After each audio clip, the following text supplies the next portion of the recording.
Oi, gente, que bom poder estar com vocês e falar um pouquinho sobre as minhas impressões ao estudar o Vem e Segue-me esta semana. Ao ler as epístolas de Paulo, as cartas de Paulo aos Coríntios, me vieram muitas coisas à mente. E eu gostaria de saber de você, quais foram as suas impressões? Que sentimentos você teve? Será que foram parecidos com os meus? Pois é. Ao ler essas cartas para os coríntios, para esse povo tão específico, a sensação que eu tive, e muitas vezes, é que Paulo estava falando comigo. E eu senti muito forte no meu coração todos os ensinamentos, todas as advertências, todos os puxões de orelha, aquele sentimento, isso é para você. E como é maravilhoso o Evangelho, porque nos permite estudar as Escrituras e aplicá-las à nossa vida. Como disse Nefe, às nossas circunstâncias. E quando a gente lê já a primeira carta, o primeiro capítulo de 1 Coríntios, Paulo nos chama a atenção para uma coisa super interessante. Primeiro, ele se apresenta como apóstolo do Senhor Jesus Cristo, de acordo com a vontade dele. Então, Paulo foi chamado pela vontade do nosso Salvador. E aí ele fala sobre atributos do nosso Salvador. Ele diz que o nosso Salvador é misericordioso. E eu fiquei pensando, misericordioso, que atributo lindo, porque misericórdia vem do latim e que significa compaixão do coração. Então imagina ter um Salvador que sente essa compaixão do coração, que sente o verdadeiro amor por você, por mim, que sente empatia. E aí diz ainda, além das qualidades de misericordioso, ele diz, e é o Deus de toda consolação. E eu fiquei pensando, Deus de toda consolação. E o que é consolação, gente? Consolação também vem do latim, de consolar. É aquele que dá tranquilidade, paz. Então eu fiquei pensando em um Salvador que é misericordioso, que sente compaixão e que nos tranquiliza nos nossos momentos de dor, nas nossas aflições. E é o que Paulo está dizendo. Ele está falando sobre as provações que são para o nosso bem. Porque com as provações, a gente acaba nos refinando e adquirindo atributos divinos. E aí ele diz assim, já em 1 Coríntios 1, no 4, que nos consola em toda a nossa tribulação. Então nós temos um Salvador misericordioso, consolador, que nos consola em todas as aflições. Então Cristo é esse consolador. Mas ele fala ainda, para que também possamos consolar o que estiverem em alguma tribulação, com a consolação com que nós mesmos somos consolados por Deus. Olha que lindo, porque nós aprendemos que Cristo é o nosso consolador. Mas ao mesmo tempo que ele nos consola, ele também pede para que possamos consolar uns aos outros. E por que, gente? Por que precisamos consolar uns aos outros? Nós sabemos que todos nós temos tribulações. Se eu for perguntar para vocês qual a sua maior tribulação hoje, todo mundo vai ter uma listinha de tribulações e vocês vão escrever aqui para mim essas tribulações. E assim você vai na casa de alguém e você vê muitas vezes como a vida daquela pessoa é difícil. E a minha tribulação é diferente da sua. Ou pode ser que nesse momento você ainda não esteja passando por uma tribulação, mas ela vai vir. E vai vir com certeza, com letras garrafais, mas ela vai chegar na sua vida. Então, quando chegar, como vai ser bom contar com pessoas que podem nos consolar. E essa consolação vem através de Cristo. Então, Cristo é esse elo, que vai nos conectar às pessoas. Nós seremos ministradores e seremos ministrados. E Cristo é esse consolador maior, essa consolação que vem através de Cristo. E é maravilhoso a gente pensar que nós somos as mãos do Salvador. Nós somos aqueles que vamos ser os instrumentos vamos ser os mediadores. E nós vamos ajudar nessa obra. Então, que a gente possa pensar, será que eu estou consolando as pessoas? Será que eu estou dando uma palavra de apoio, de ânimo, de incentivo? Um exemplo maravilhoso que eu achei nessa aula foi Tito. Né? Tito como um companheiro de Paulo, e como Paulo estava triste, porque Tito já não estava. E em um determinado momento ele conta que Tito veio e reanimou todo mundo. Olha que qualidade linda que Tito possuía. Que atributo divino, esse de reanimar, de acender a chama nas pessoas, de avivar o coração das pessoas, de ter bom ânimo. Então que a gente possa lembrar disso. Podemos ser consoladores. Podemos ser pessoas que vão ajudar outros em seus momentos de dificuldade. E o nosso Salvador conta com isso. Então, que a gente possa lembrar, porque como as aflições de Cristo são abundantes em nós, assim também a nossa consolação é abundante em Cristo. Então, nós somos atribulados, e ele fala que as nossas tribulações é para a nossa consolação e para a nossa salvação. Então, para isso existe as nossas tribulações, para isso existe as nossas adversidades.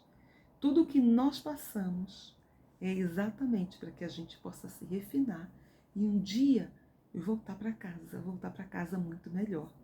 Inclusive, ele fala, né, na última linha ainda do capítulo 1, porque pela fé estáis em pé.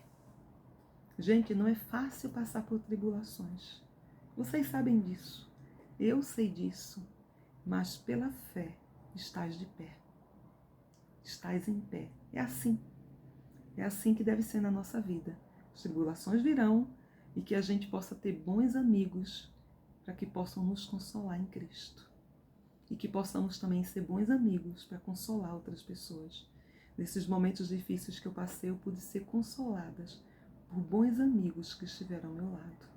E amigos muitas vezes em forma de familiares. Amigos em forma de ministradores, literalmente. Então que o Senhor nos abençoe para que a gente aprenda com Paulo.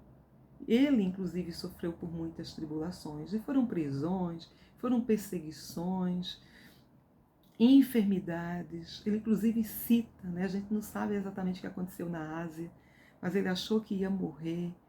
Ele achou que não teria mais jeito a situação que ele estava vivendo, mas ele sobreviveu.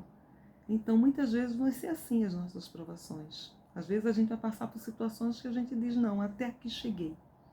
E de repente o Senhor nos dá um fôlego novo. E a gente consegue ir adiante, e a gente consegue prosseguir. Paulo ensina coisas lindas, né? E uma das mensagens que ele fala é sobre o perdão. Até porque ele escreveu uma das cartas e possivelmente alguns dos santos ficaram chateados, ele foi muito duro. Então, ele escreve essa epístola, essa carta para se reconciliar, né? E ele fala, né, coisas assim que podem parecer muito duras, mas na verdade ele fala sobre o perdão. Ele fala que as coisas que ele ensina foi através do Salvador Jesus Cristo. Então, que a gente possa lembrar, né, das coisas que Paulo está ensinando nessa epístola, que a gente pode trazer para a nossa vida. Ele fala sobre reconciliar-se com Deus, né? Ele fala sobre reconciliar-se com o próximo e, sobretudo, reconciliar-se com Deus. Voltar a ter esse elo de ligação. E possivelmente, gente, ele estava falando porque muitos daqueles santos estavam afastados do Evangelho. Então, olha que missionário espetacular foi Paulo.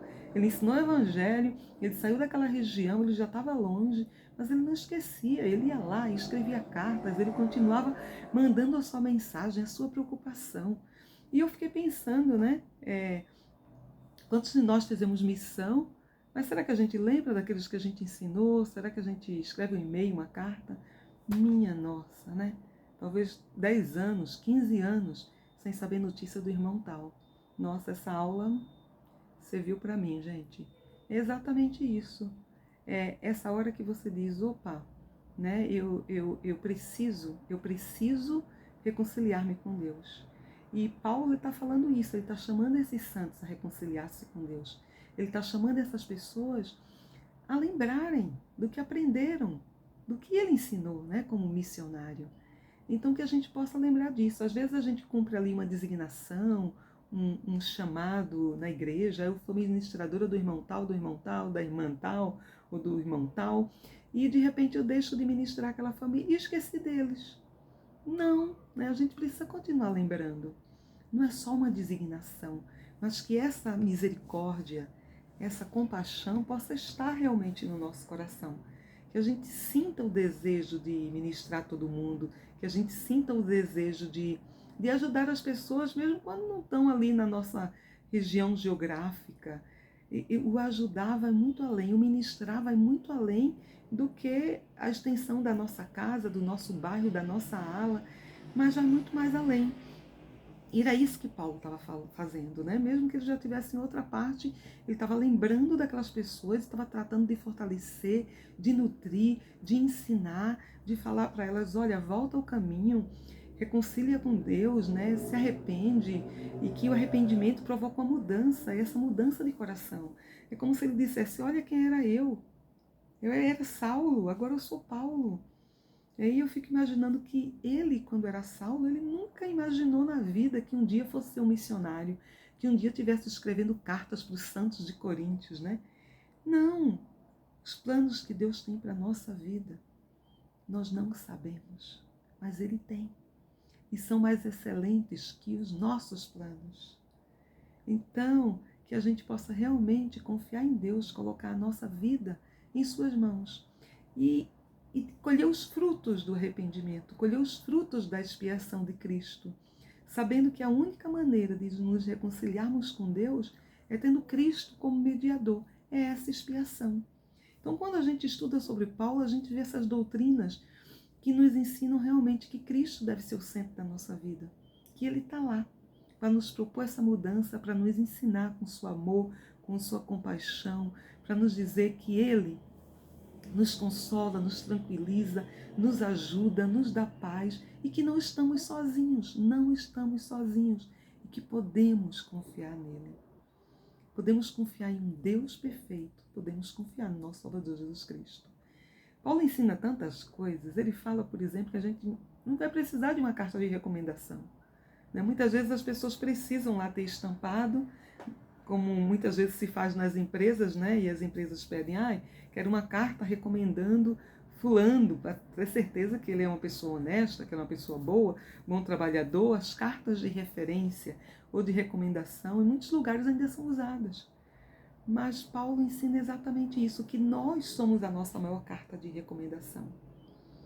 Né? Porque as palavras de Cristo, elas precisam estar gravadas no nosso coração. Ele fala isso, né? Precisam estar escritas no nosso coração. Então é o nosso exemplo que vai falar mais alto. É como nós somos, como nós vivemos, que vai dizer quem somos. É isso que vai nos recomendar. A gente não precisa de nada mais que isso. E eu fiquei tão grata por ler esses capítulos de Paulo, que fala, né, exatamente sobre esse ter bom ânimo, sobre passar os momentos da nossa vida de cabeça erguida, por mais difíceis que eles sejam.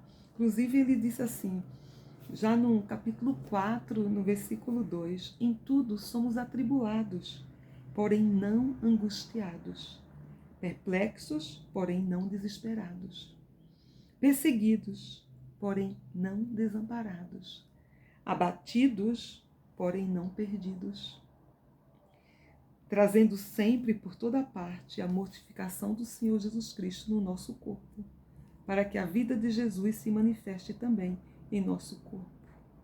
Então, olha só, e ele fala, né, sobre isso, que o nosso corpo é como um tabernáculo de Deus. E eu fiquei pensando, gente, tabernáculo, a gente lembra lá no Velho Testamento o tabernáculo. O tabernáculo era algo móvel, ele movia de lugar. Né? Ele estava num lugar aqui, depois estava outro, era algo passageiro que se movia. O nosso corpo também é passageiro. Nós somos como um tabernáculo móvel.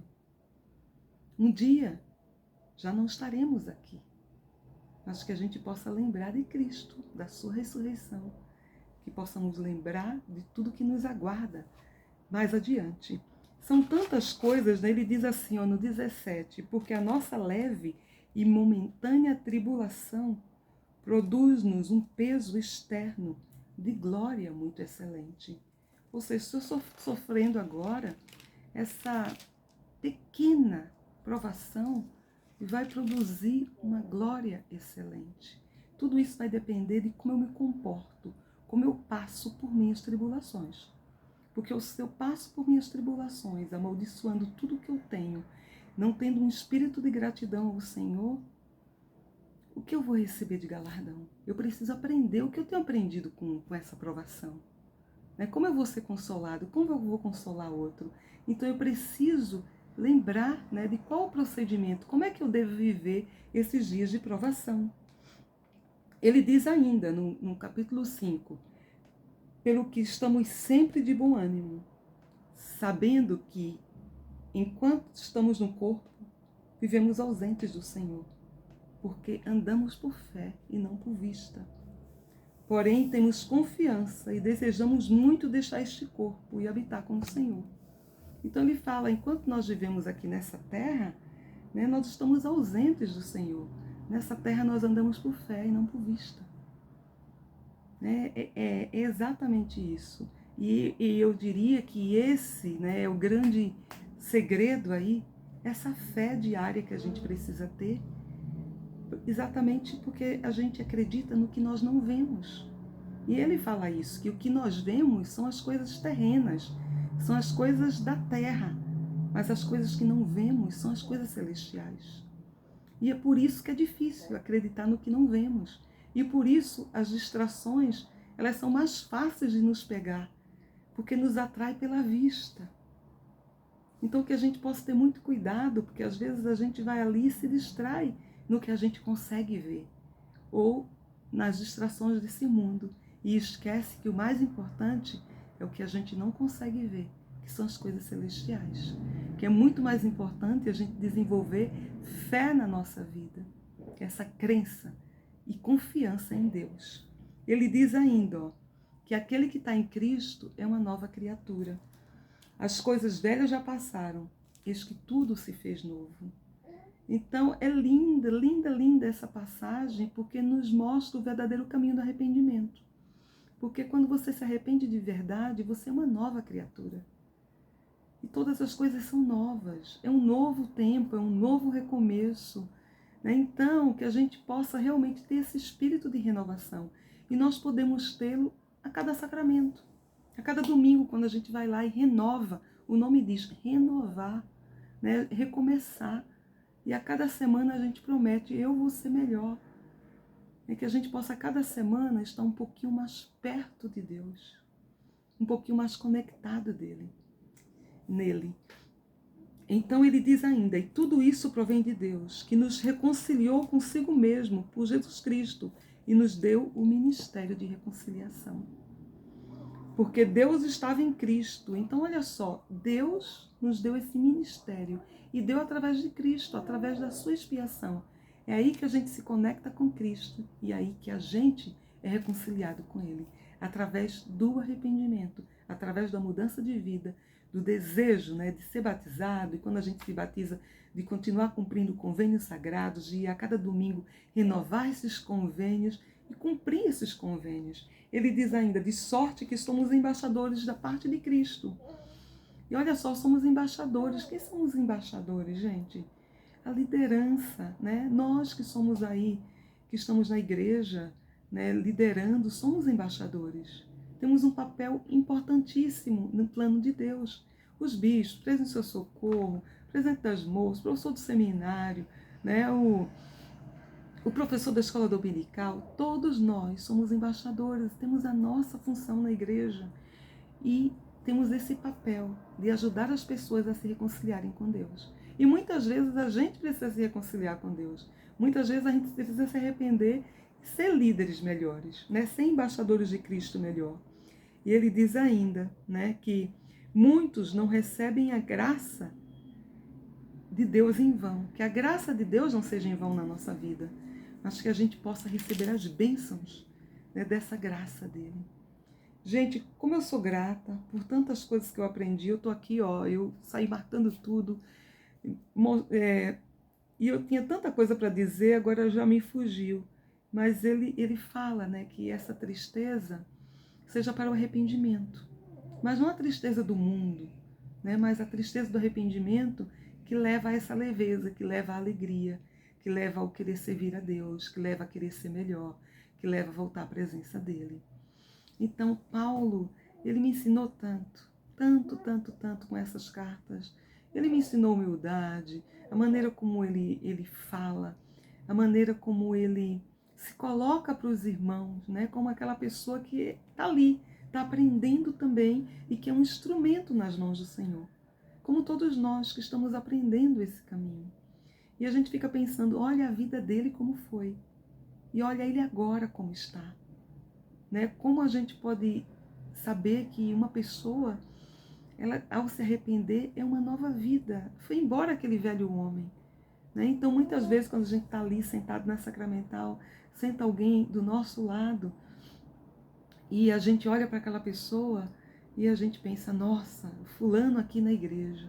Pois é, esse fulano que hoje está na igreja, ele está tendo a mesma oportunidade que você, de mudar a vida, de ser um novo homem. Então que a gente possa realmente lembrar que o Senhor se alegra com o nosso arrependimento, que o Senhor se alegra quando mudamos de vida, quando desejamos ser melhores e quando fazemos convênio com Ele de chorar com os que choram, ou seja, de consolar os que necessitam de consolo. E às vezes nós vamos consolar, outras vezes nós seremos consolados. E o Evangelho é isso, é essa irmandade, todos entrelaçados em Cristo. Gente, uma boa semana, que possamos continuar aprendendo com Vem Segue-me e com as Escrituras. É muito bom ter você por aqui. Tchau, tchau.